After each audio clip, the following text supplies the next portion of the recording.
واقعہ سنایا نا، جس نے مجھے سنایا تو بس میں آنکھوں سے ضبط نہیں کر پا رہا تھا۔ حضرت مولانا طارق جمیل صاحب کا واقعہ ہے۔ ایک شخص آیا مجھ سے ملنے کے لیے، خواجہ سرا ہے۔ میں تو پہلی دفعہ زندگی میں کوئی خواجہ سرا مجھ سے ملا۔ میں سمجھا کہ پراپر آدمی، اتنی بڑی اس کی داڑھی اور رنگ ماشاءاللہ بڑی مردانہ وجہ تھا، لیکن جب بات چیت کا انداز ہوتا ہے تھوڑا سا وہ ایٹیٹیوڈ سے اندازہ ہو گیا کہ یہ مکمل مرد نہیں ہے۔ تو اس نے مجھے خود بتا دیا میں خواجہ سرا ہوں۔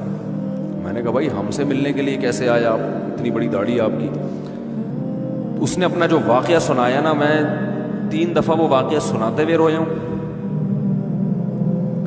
اور جب وہ سنا رہا تھا اس وقت میرے آنکھوں سے آنسو نکل رہے تھے۔ اس نے یہ ابھی بھی میرا بیان سنتا ہے وہ، اس نے واقعہ سنایا کہ میں جب پیدا ہوا تھا نا تو میں خواجہ سرا تھا۔ گھر میں ایسا بچہ پیدا ہو جائے والدین کی طرف سے عزت نہیں ملتی۔ جب 10-12 سال کا ہوا تو نہ بھائی مجھے عزت دے رہا ہے اور نہ میرا والد مجھے عزت دے رہا ہے۔ میں بھائی کے ساتھ کہتا ہوں مجھے باہر لے کے جاؤ تو کہتے ہیں لوگ میرا مذاق اڑائیں گے تمہیں دیکھ کے۔ ظاہر ہے اس کی حرکتیں تھوڑی زنانہ لڑکیوں والی حرکتیں ہوتی ہیں، اور والد بھی کہیں محفلوں میں نہیں لے کے جا رہے، ایک مذاق اڑایا جاتا ہے۔ کہنے ایک دفعہ میں کہیں گزر رہا تھا تو یہ جو ہوتے ہیں نا خواجہ سراؤں کی پوری ایک جماعت تھی، انہوں نے مجھے پہچان لیا، دیکھا اتنا اچھا، اس وقت نہ اس کی داڑھی، اور یعنی اس میں خواتین والی ہی علامتیں تھیں زیادہ،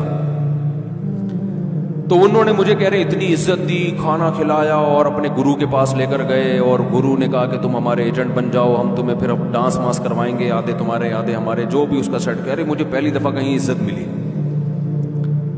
تو، لیکن میرے ابا کو پتہ چل گیا تو ابا نے لا کے طبیعت سے کوڑ دیا، ٹھیک ہے نا، کہ دوبارہ ان میں نہیں بیٹھنا۔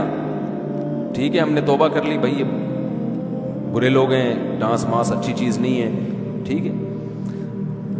تو اب کیا ہوا، کہتے ہیں کہ پھر جو ہے نا کچھ دنوں میں کہیں کسی سے جھگڑا میرا ہوا کسی بات پہ، تو اس نے انتقام لینے کے لیے شکایت لگا دی ابا کو کہ یہ دوبارہ ان کے پاس گیا، حالانکہ وہ جھوٹی شکایت تھی۔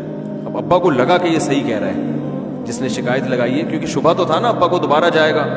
ابا نے پھر مارا، تو کہہ رہے میں بول رہا ہوں کہ میں نے یہ کام نہیں کیا، میں نہیں جا رہا ہوں ان کے پاس، میں نہ ناچ گانا سیکھ رہا ہوں، کچھ بھی نہیں۔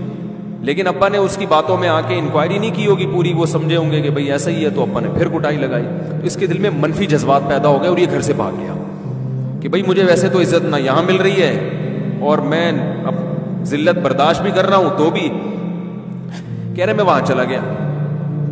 تو جب میں وہاں گیا ہوں نا خواجہ سراؤں کے ہاں، تو وہی گرو اور ڈانس، اور پھر اس نے مشہور کچھ ایکٹروں کے نام بتائے جن کے ساتھ ہم ڈانس کرتے تھے، اور پیسے آنا شروع ہو گئے، آدھے گرو کی جیب میں آدھے ہماری، اور ہٹو بچوں۔ لیکن ظاہر ہے یہ کوئی عزت دار راستہ تو نہیں ہے نا۔ کہہ رہے ہیں کہیں سے تبلیغی جماعت میں حضرت مولانا طارق جمیل صاحب آ گئے، انہوں نے اجازت مانگی، ہمارے گرو کو پیغام بھیجا بھائی مجھے ایک دفعہ یہاں آ کے دعوت دینا، تو اس نے اجازت دے دی، آ جاؤ بھائی۔ بیان کیا، ان کو سمجھایا بھائی یہ زندگی نہیں ہے، اللہ کی سیروزے کے لیے بہرحال ترغیب دی۔ کہہ رہے ہیں میں تیار ہو گیا، باقی لوگ تیار نہیں ہوئے، میں تیار ہو گیا۔ کہہ رہے میں نے گرو سے اجازت لی، اس نے کہا جاؤ لگا لو سیروزہ۔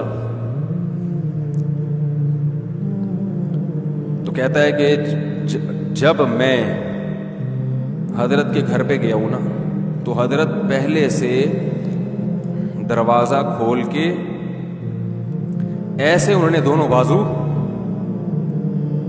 پھیلائے ہوئے تھے استقبال کے لیے، پہلے سے کھڑے ہوئے تھے علماء کے ساتھ۔ کہتے اتنے مشہور آدمی، اتنی بڑی سیلیبریٹی، اور اتنے بڑے بڑے علماء، ان کی پگڑیاں، ان کے اتنا خوبصورت لباس، جو خود عزت دار لوگ ہیں، کہہ رہے ایسے جو ہے نا میرے استقبال کے لیے دونوں بازو پھیلا کر کھڑے ہوئے، اور ایسے مجھے بیٹا بنا کے نہ اپنے سینے سے لگائے کہ تو میرا بیٹا ہے۔ کہہ رہے خدا کی قسم مجھے زندگی میں پہلی مرتبہ کسی سے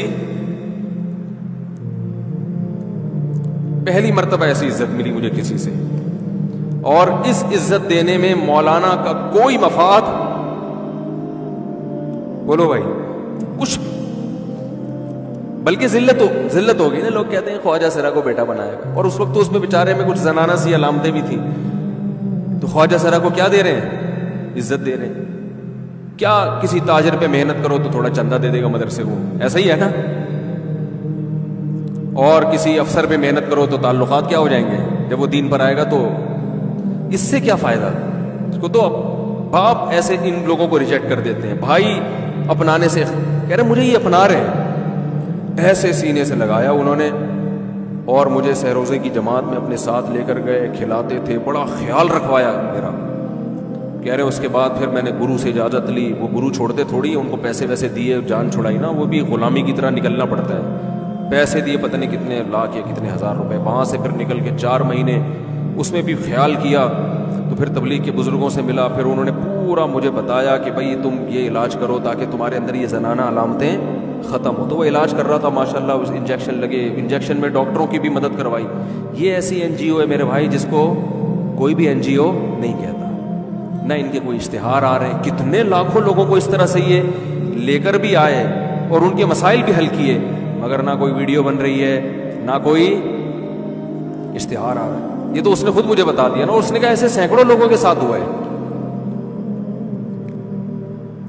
تو اس کی ماشاءاللہ اب داڑھی نکل گئی، اس نے کہا آہستہ آہستہ میں اللہ سے امید ہے کہ مکمل مرد بن جاؤں گا میں۔ تو یہ ہے وہ دعوت جس میں آپ کا کوئی مفاد، بولو